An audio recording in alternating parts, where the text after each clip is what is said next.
Once again you most welcome in your class. कैसे हो सब लोग? बढ़िया, वेरी गुड। देखो भाई, ये जो चैप्टर है कंपनी, ये मोस्ट इम्पोर्टेंट चैप्टर है। इसमें से ये टोटल आपके 12 नंबर का चैप्टर है, 12 मार्क्स का चैप्टर है एक अकेला। ठीक है, तो इसको आप अच्छे से पढ़ो। इसकी थियोरीज़ के लिए मैं अलग से एक वीडियो बनाऊंगा। अभी हम उसके प्रैक्टिकल क्वेश्चन सीख रहे हैं। थ्योरी मैंने आपको थोड़ी बहुत समझाई थी। लगभग 15 to 20% थियरीज़ इसकी और बाकी है। वो भी मैं आपको जो इसकी लास्ट क्लास होगी तब बताऊंगा आराम से। उससे पहले चलो इसके प्रैक्टिकल कर लेते हैं। प्रैक्टिकल की अगर मैं बात करूँ तो अपन ने अभी तक इसमें से क्या क्या कर लिया।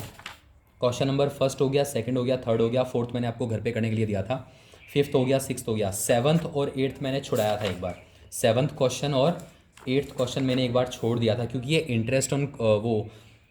Interest on calls in year से रिलेटेड है। ठीक है, और एक है आज 11 और 12। हमने नाइन्थ और टेंथ अपना प्रीवियस लेक्चर में कर लिया था। आज हम कौन सा करेंगे? आज हम करेंगे क्वेश्चन नंबर 8 और क्वेश्चन नंबर 12।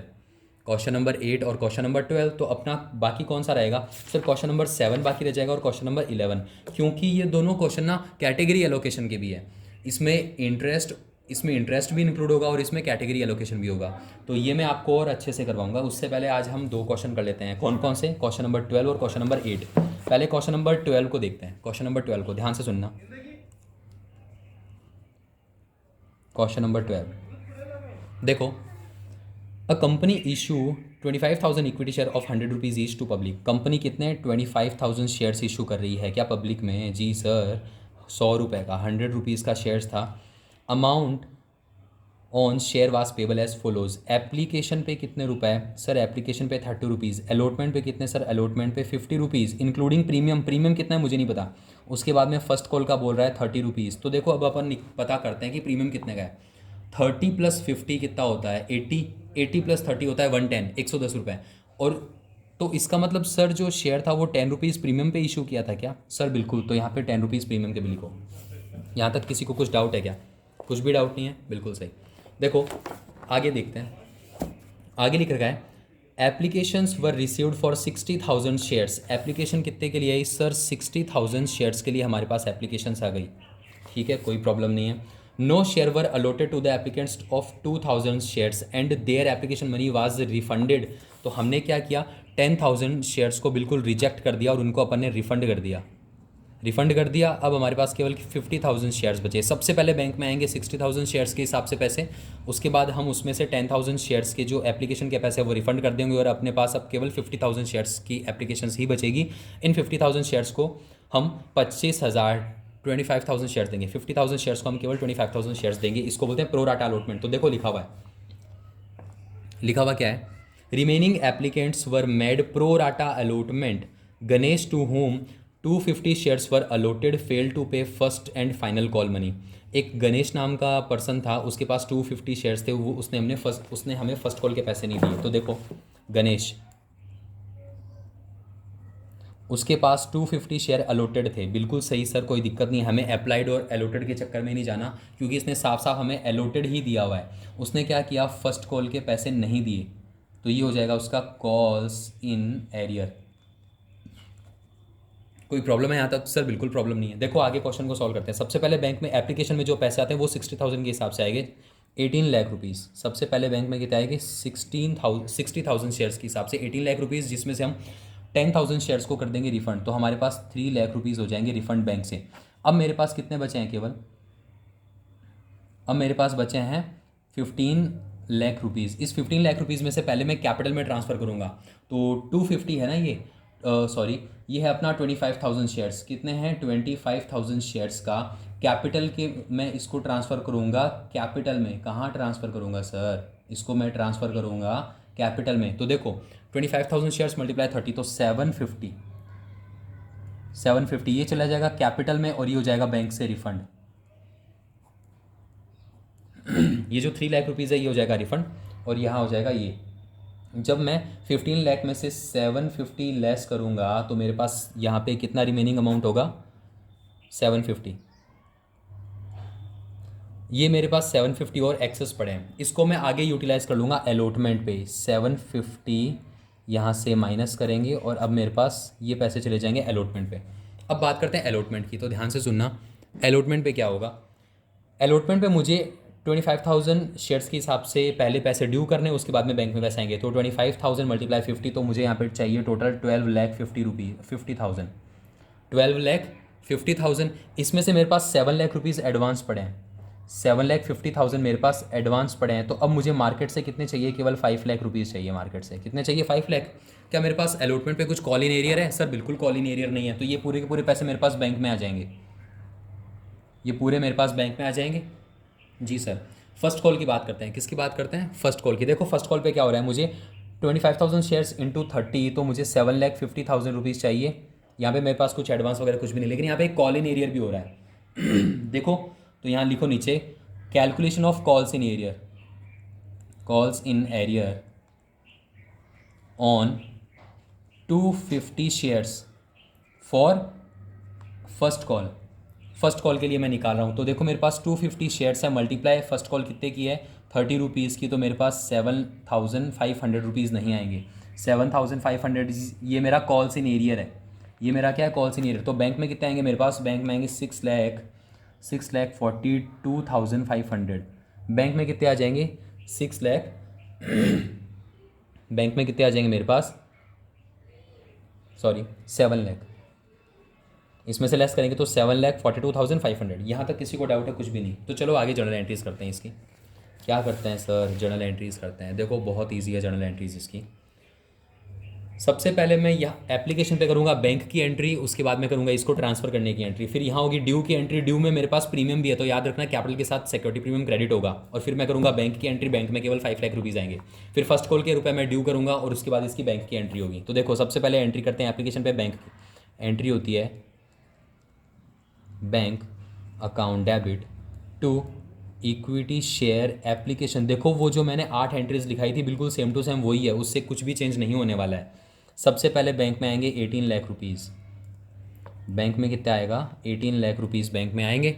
उसके बाद मैं सेम अकाउंट को, ये जो सेम अकाउंट को सेम अमाउंट से डेबिट कर दूंगा। इक्विटी शेयर एप्लीकेशन अकाउंट को करो डेबिट 18,00,000 रुपीज़। और फिर देखो ये 18,00,000 रुपीज़ कहाँ कहाँ जा रहे हैं। सबसे पहले रिफंड हो रहा है क्या, तो टू बैंक। उसके बाद में टू इक्विटी शेयर कैपिटल में चले गए 750, इक्विटी शेयर कैपिटल अकाउंट। और उसके बाद में टू इक्विटी शेयर, मैंने अलॉटमेंट को भी तो दिया ना पैसा, अरे नहीं दिया क्या बेचारे, अलॉटमेंट को भी तो दो ना।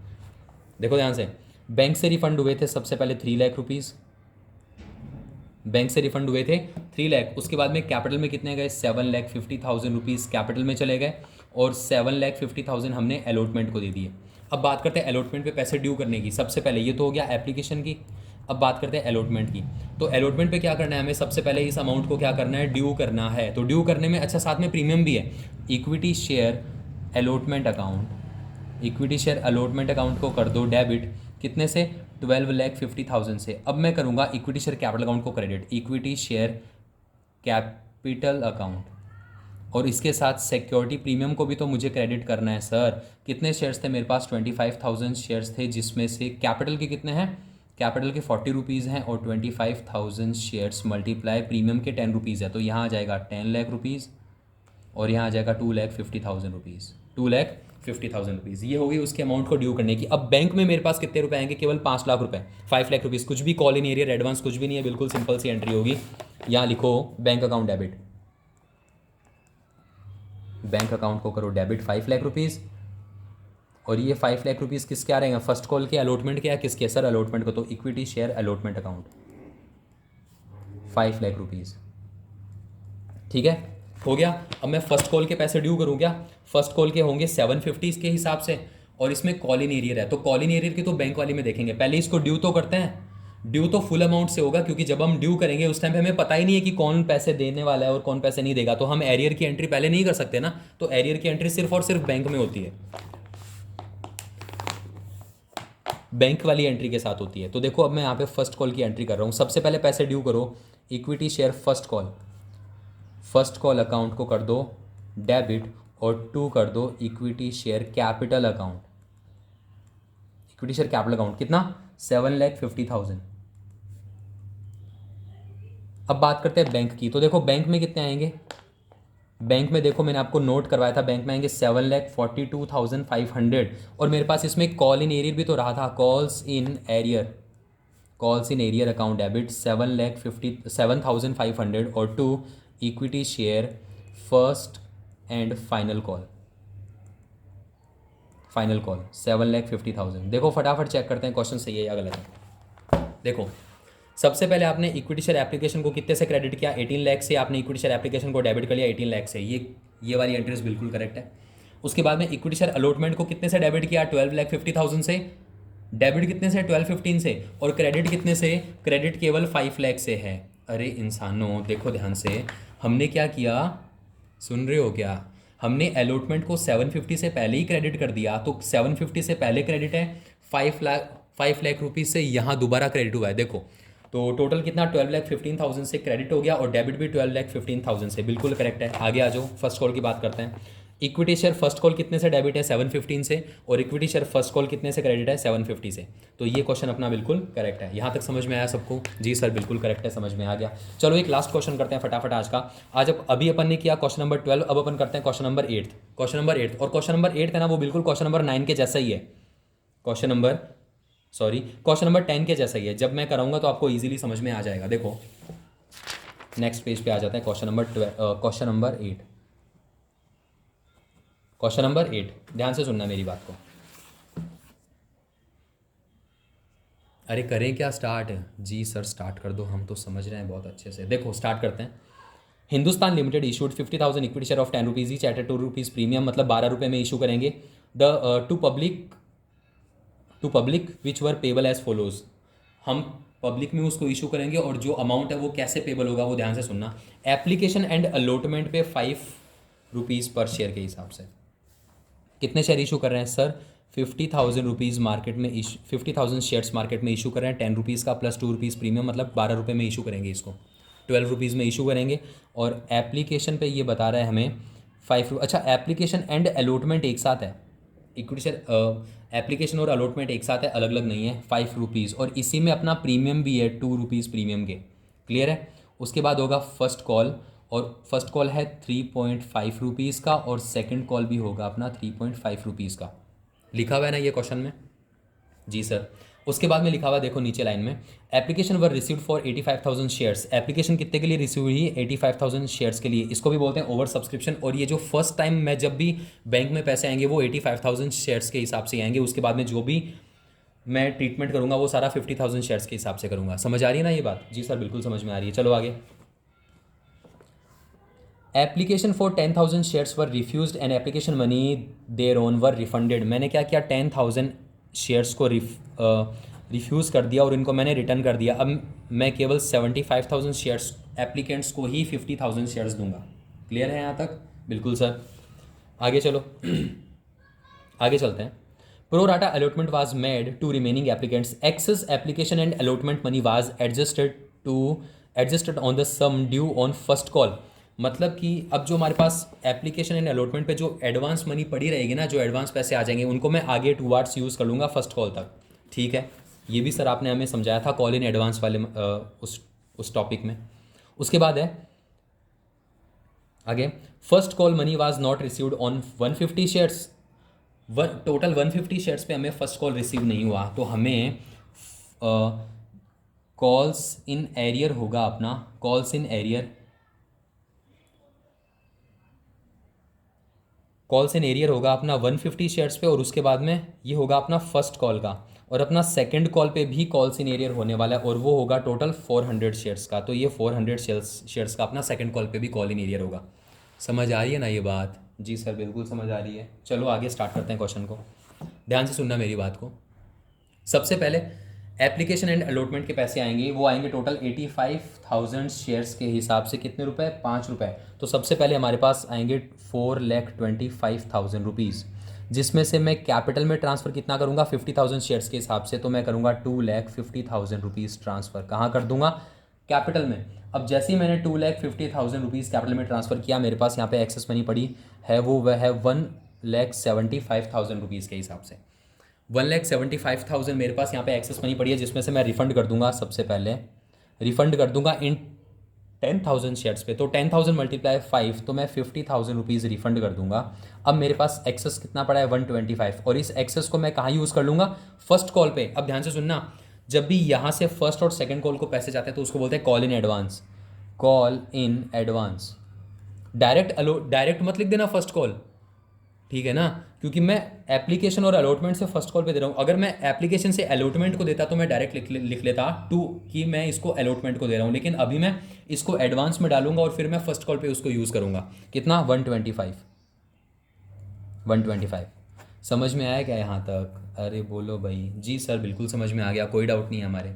चलो आगे चलते हैं, फर्स्ट कॉल की बात करते हैं। फर्स्ट कॉल पे मुझे टोटल कितने चाहिए सर? फर्स्ट कॉल पे मुझे चाहिए 50,000 शेयर्स का, ये जो 50,000 शेयर्स है ना ऊपर, इन पे चाहिए मुझे 3.5 रुपीज़ के हिसाब से, तो मुझे टोटल चाहिए 1,75,000 रुपीज़। 1,75,000 रुपीज़। मेरे पास एडवांस कितने हैं सर? मेरे पास एडवांस है 1,25,000 रुपीज़ एडवांस है, तो मुझे मार्केट से चाहिए 50,000 रुपीज़। ये मेरा है एडवांस, ठीक है, ये माइनस कर लो इसमें से। तो मुझे कितना चाहिए अभी? मुझे चाहिए 50,000 मार्केट से। अब ध्यान से सुनना, कुछ शेयर होल्डर्स थे जिनके पास थे 150 शेयर्स, उन्होंने हमें फर्स्ट कॉल के पैसे नहीं दिए, तो यहाँ लिखो calculation of calls in arrear on first call for 150 shares. अब ध्यान से सुनना, मैंने इस क्वेश्चन में क्या किया था, जो पीछे क्वेश्चन है ना, जब मुझे कॉल्स इन एरियर निकालना था तो नंबर ऑफ शेयर्स मल्टीप्लाई ये 12 रुपीज़ के हिसाब से मैंने 36,000 निकाल दिए थे, ठीक है ना। पिछले क्वेश्चन में आओ, 100 मल्टीप्लाई 4, तो 400 मैंने यहाँ पे कॉल्स इन एरियर निकाला था और वो मेरा गलत हो गया था। क्यों हो गया था गलत? क्योंकि यहाँ पे मेरे पास कुछ ना कुछ एडवांस पड़ा था। तो जब भी मेरे पास एडवांस होता है मुझे फॉर्मूला काम में लेना होता है कि मुझे मार्केट से कितने रुपए चाहिए, टोटल नंबर ऑफ शेयर्स कितने, उससे डिवाइड कर दो और मल्टीप्लाई उस पर्टिकुलर पर्सन के पास कितने शेयर है। तो उसी तरह से यहाँ पे मेरे पास एडवांस है, तो मुझे वो फॉर्मूला पुट करना पड़ेगा। यहाँ पे मुझे मार्केट से चाहिए 50,000 रुपीज़। ये देखो मार्केट से कितने चाहिए 50,000 रुपीज़। इसको मैं डिवाइड कर दूंगा कि हमें शेयर्स कितने इशू करने हैं। सर हमें शेयर इशू कर रहे हैं हम लोग 50,000, और उस पर्टिकुलर पर्सन के पास 150 शेयर्स हैं, 150 शेयर्स हैं। तो 50,000 से 50,000 हमारे पास यहाँ जो कॉल इन एरियर रहने वाला है वो होगा 150 रुपीज़, 150 रुपीज़ होगा। अगर मैं इसको डायरेक्ट करता ना तो मेरा क्वेश्चन गलत हो जाता। क्यों? मैं इसको डायरेक्ट कैसे करता? 150 शेयर्स ने हमें फर्स्ट कॉल के पैसे नहीं दिए, 150 शेयर्स ने, दोबारा देखो, 150 शेयर्स ने हमें, 150 शेयर्स है ना, इसने हमें 3.5 के हिसाब से पैसे नहीं दिए। तो अगर मैं इसको डायरेक्ट मल्टीप्लाई करता तो मेरे पास आता 525, और ये मेरा क्वेश्चन हो जाता गलत। समझ आ रही है क्या ये बात? इसलिए मुझे यहाँ पे ये वाला फॉर्मूला पुट करके फिर निकालना पड़ेगा कि मेरे पास कॉल्स इन एरियर कितना होगा, 150 मेरे पास कॉल्स इन एरियर होगा, और बैंक में कितना आएंगे 49850। बात करते हैं सेकंड कॉल की। तो सेकंड कॉल पे मुझे कितने चाहिए? देखो सेकंड कॉल पे मुझे दोबारा 50,000 शेयर्स पे 3.5 रुपीज़ के हिसाब से 175 इतने चाहिए, 1,75,000 रुपीज़ चाहिए। अब मेरे पास कॉल्स इन एरियर कितना हो रहा है? अब मुझे सेकंड कॉल पे जो कॉल्स इन एरियर वो है 400 शेयर का, तो अब मैं सेकंड कॉल का निकाल रहा हूँ। 400 शेयर मल्टीप्लाई कितना 3.5 रुपीज़। सर ये डायरेक्ट निकाल लेंगे क्या इसको? सर इसको तो अपन डायरेक्ट निकाल सकते हैं क्या? जी इसको हम बिल्कुल डायरेक्ट निकाल सकते हैं, वो होगा 1,400 रुपीज़, और ये बिल्कुल सही है। सर इसमें तो आपने जो कॉल इन एरियर निकाला वो फार्मूला पुट करके, क्योंकि यहाँ पे हमारे पास एडवांस था इसलिए हमें वो फार्मूला पुट करना पड़ा, लेकिन यहाँ पे हमारे पास कुछ एडवांस नहीं, तो मैं डायरेक्ट मल्टीप्लाई करके 1,400 कॉल्स इन एरियर निकाल दूंगा और मेरे पास बैंक में कितने आ जाएंगे 173,600। क्लियर है यहाँ तक? जी सर बिल्कुल क्लियर है। ये भी मेरा कॉल्स इन एरियर है, ये भी मेरा कॉल्स इन एरियर। तो चलो जर्नल एंट्रीज में ऐड करते हैं, इसकी जर्नल एंट्रीज करते हैं। देखो सबसे पहले बैंक में कितने पैसे आएंगे, एंट्री करो एप्लीकेशन की बात करते हैं। सबसे पहले बैंक में कितने आएंगे, बैंक अकाउंट डेबिट, सबसे पहले 425 इतने रुपए हमारे पास बैंक में आ जाएंगे। इसको ट्रांसफर कर दो equity share application and allotment, क्योंकि अलॉटमेंट भी इसमें साथ में ही है। 425 ट्रांसफर कर, बैंक वाली एंट्री हुई, अब इसको ट्रांसफर की एंट्री करते हैं। Equity share application and allotment को कर दो डेबिट, सेम अकाउंट को सेम अमाउंट से डेबिट करना है 425 से, सेम अकाउंट को सेम अमाउंट से क्या करना है, डेबिट करना है। उसके बाद यहाँ पे करो 2 इक्विटी शेयर कैपिटल 2, इसमें सिक्योरिटी प्रीमियम भी है क्या? सर बिल्कुल है सिक्योरिटी प्रीमियम, और 2 बैंक से रिफंड भी होगा, और 2 कॉल्स इन एडवांस को भी हम लोग देंगे एक बार। लास्ट में 125 हमने कॉल्स इन एडवांस को दिए थे ना? जी सर हमने बिल्कुल दिए थे। देखो कैपिटल में कितना जाएगा 50,000 शेयर्स मल्टीप्लाई, इसमें से कैपिटल की कितनी मनी है सर, इसमें से 3 रुपये कैपिटल के हैं, 50,000 मल्टीप्लाई 2 रुपये सिक्योरिटी प्रीमियम के, तो यहाँ पे चला जाएगा 150, यहाँ चला जाएगा 1,00,000 रुपीज़। देखो ये टोटल 250 हो गया ना, और मैंने 250 ही एक बार रखे थे साइड में कैपिटल के लिए। आ जाओ आगे। उसके बाद बैंक से रिफंड हुआ था 50,000, बैंक से रिफंड हुआ था 50,000, और हमने कॉल इन एडवांस में डाला था 1,25,000 रुपीज़ हमने कॉल इन एडवांस में डाला था। यहाँ तक सबको क्लियर है, किसी का कुछ भी डाउट नहीं है? जी सर एकदम क्लियर है। अब बात करते हैं फर्स्ट कॉल की। फर्स्ट कॉल पे मुझे पहले पैसे ड्यू करने हैं 175 के हिसाब से, तो पहले पैसे ड्यू कर दो फर्स्ट कॉल पे। एंट्री होगी equity share first call account debit 1,75,000 rupees. इसके बाद में to equity share capital account 1,75,000 rupees के हिसाब से मैंने इसको कैपिटल में क्रेडिट कर दिया। अब देखो बैंक में कितने आ रहे हैं सर, बैंक में आएंगे केवल 49,850, और मेरे पास कॉल इन एरियर भी रह जाएगा 150 रुपीज़ से। तो कॉल इन एरियर बैंक वाली एंट्री में डेबिट होता है क्या? जी सर बैंक वाली एंट्री में डेबिट होता है, तो करो बैंक वाली एंट्री। बैंक अकाउंट डेबिट कितना आया, 49,850 आएंगे ना बैंक में, और यहाँ लिखो कॉल्स इन एरियर डेबिट 150 मेरे पास कॉल्स इन एरियर रह जाएगा, और टू इक्विटी शेयर। ये जो बैंक में पैसे है ये किसके हैं सर, फर्स्ट कॉल के, तो to equity share first call, sorry ये सिर्फ फर्स्ट कॉल होगा, फाइनल कॉल मत लिख देना, 50,000 रुपीज़। ठीक है, इन दोनों का टोटल कितना होता है, 50,000 रुपीज़ होता है। क्लियर है? बात करते हैं सेकंड कॉल की। सेकंड कॉल को कितने रुपए से ड्यू करना है, 175 से ड्यू करना है, और बैंक में आएगी 173,600, बस और कुछ नहीं है। सबसे पहले पैसों को ड्यू करो, लिखो यहाँ पे equity share second and final call, क्योंकि ये अपनी लास्ट कॉल है, इसके बाद कुछ भी नहीं होने वाला। 175 से इसको ड्यू कर देंगे, और यहाँ लिखो to equity share capital account, equity share capital account 175,000। अब देखो बैंक में कितने पैसे आ रहे हैं, बैंक में आ रहे हैं अपने पास बैंक अकाउंट डेबिट 173, उसके बाद में है 600, 173,600। इसमें अपने पास कुछ कॉल्स इन एरियर भी तो रहा था, क्या रहा था, calls in arrear, calls in arrear भी तो था अपने पास, कितना 1400। यहाँ पे एक छोटी सी मिस्टेक होगी, वो मैं बताऊंगा दोबारा। और यहाँ लिखो to equity share second and final call, कितना 175। देखो एक अपन से छोटी सी मिस्टेक हो गई है, ये जो अपन ने यहाँ पे कॉल्स इन एडवांस दिया था ना, ये अपन ने किसको दिया था call in advance, first call को दिया था। फर्स्ट कॉल में अपन ने हमने इसको कॉल इन एडवांस को क्रेडिट किया था, तो फर्स्ट कॉल वाली जो बैंक की एंट्री वहाँ पे ये डेबिट हो जाएगा दोबारा। यहाँ पे मुझे दोबारा करना होगा कॉल्स इन एडवांस को मुझे डेबिट करना होगा, कितने से, 125 से, क्योंकि मैंने एडवांस में 125 डाले थे, 1,25,000 रुपीज़। ये देखो 1,25,000 एडवांस में डाले थे, तो ये एंट्री ऐसे बनेगी। एंट्री कैसे बनेगी, bank account debit 49,850, call in arrears होगा 150 से, और कॉल इन एडवांस से हम उस वाले अकाउंट से निकाल के वहाँ क्रेडिट है, यहाँ कर देंगे डेबिट, और यहाँ पे हो जाएगा to equity share first call, और यहाँ आ जाएगा टोटल 1,75,000 रुपीज़। तो मैं ये एंट्री दोबारा नीचे करके दिखाता हूँ, ठीक है ना, अच्छे से देखना। बैंक में कितने आएंगे, बैंक अकाउंट डेबिट, और इसमें मेरे पास कुछ एक कॉल्स इन एरियर भी रहेगा, कॉल्स इन एरियर भी रहने वाला है, और मेरे इसमें से कुछ एक कॉल इन एडवांस भी आएगा। जब भी कॉल इन एडवांस हमें रिसीव होता है तो बैंक वाली एंट्री में क्रेडिट होता है, और जब भी कॉल इन एडवांस हमें पे करना, जब भी हम उस कॉल इन एडवांस को यूज़ करते हैं तो बैंक वाली एंट्री में डेबिट हो जाता है वापस। ठीक है, to equity share allotment, sorry first call आएगा यहाँ पे, इक्विटी शेयर फर्स्ट कॉल। ठीक है, बैंक में कितने आएंगे, 49,850, मैंने पीछे नोट करवा रखा है अच्छे से वर्किंग नोट में, 150, 125, 1,25,000, और यहाँ जाएगा टोटल 1,75,000। ठीक है, तो ये जो एंट्री है ये मैंने यहाँ पे दोबारा करके बता दी है। देखो चेक करते हैं क्वेश्चन सही है कि गलत है। इक्विटी शेयर एप्लीकेशन को कितने से क्रेडिट किया, 450 से, और इक्विटी शेयर एप्लीकेशन को कितने से डेबिट किया, 425 से। बिल्कुल करेक्ट है, 425। अब बात करते हैं फर्स्ट कॉल की। फर्स्ट कॉल में अपन ने फर्स्ट कॉल को डेबिट किया 175 से, और फर्स्ट कॉल को मैंने क्रेडिट भी कर लिया 175 से। ये देखो इस एंट्री में इक्विटी शेयर फर्स्ट कॉल हो गया 175 से क्रेडिट, बिल्कुल करेक्ट है। ये वाली एंट्री भी अपनी बिल्कुल करेक्ट है। आ जाओ सेकंड कॉल में। सेकंड कॉल में हमने equity share second and final call को डेबिट किया 175 से, और मैंने equity share second and final call को क्रेडिट भी कर लिया 175 से, और ये क्वेश्चन अपना हो गया बिल्कुल करेक्ट। देखो आज अपन ने जो दो क्वेश्चन किए ना वो है अपने क्वेश्चन नंबर 8 और क्वेश्चन नंबर 12। कल की जो अपनी नेक्स्ट क्लास होगी उसमें पहले मैं आपको ये समझाऊंगा कि सर कैटेगरी एलोकेशन क्या होता है। क्या समझाऊंगा?